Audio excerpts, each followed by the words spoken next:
Ripka Ciptaning Proletariati lahir di Yogyakarta pada 1 Juli 1959. Saat ini ia merupakan Ketua Komisi 9 DPR RI dari fraksi PDIP. Di Komisi 9, ia mengetuai komisi yang memperhatikan masalah-masalah di bidang tenaga kerja dan transmigrasi, kependudukan, dan kesehatan. Walaupun sekarang hidupnya bisa dibilang sukses, ia memiliki masa lalu yang cukup kelam. Keluarganya sempat dicap sebagai anggota dari Gerakan 30 September 1965. Saat itu, Ciptaning yang masih duduk di TK kelas 0 besar harus menyaksikan awal-awal kejatuhan keluarganya. Ayahnya tiba-tiba menghilang, sedangkan ibunya dibawa oleh tentara. Karena hal tersebutlah ia dan kakaknya sering berpindah-pindah alamat. Sebagai anak ketiga dari 5 bersaudara, Ciptaning adalah yang paling beruntung karena masih sempat mengenyam pendidikan formal hingga akhirnya ia mampu menjadi seorang dokter. Ketika sudah lulus dari bangku kuliah, Ciptaning kemudian membuka sebuah klinik kesehatan di Ciledug pada tahun 1992.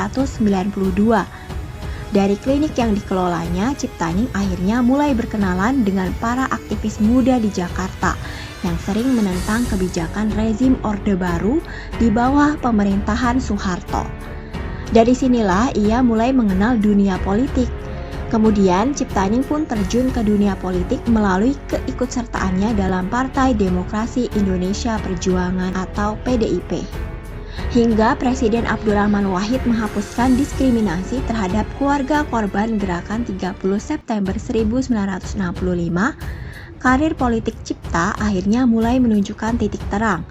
Ia pun mampu mengikuti pemilu 2004 dan 2009 dan menduduki salah satu posisi penting di DPR RI saat ini. Alasan Ripka menolak vaksin Sinovac: pertama, usia Ripka saat ini sudah 61 tahun.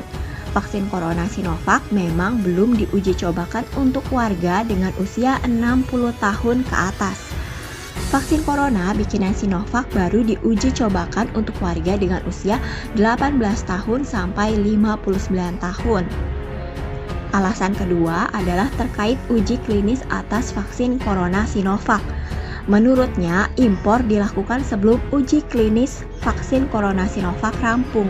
Oleh karena itu, Ripka meminta pemerintah tidak bermain dengan uji klinis vaksin corona apapun, apalagi dijadikan lahan berbisnis.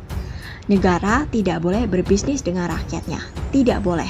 Mau apapun alasannya, tidak boleh. Saya yang akan paling kencang nanti mempermasalahkannya, ujar Ripka kemarin.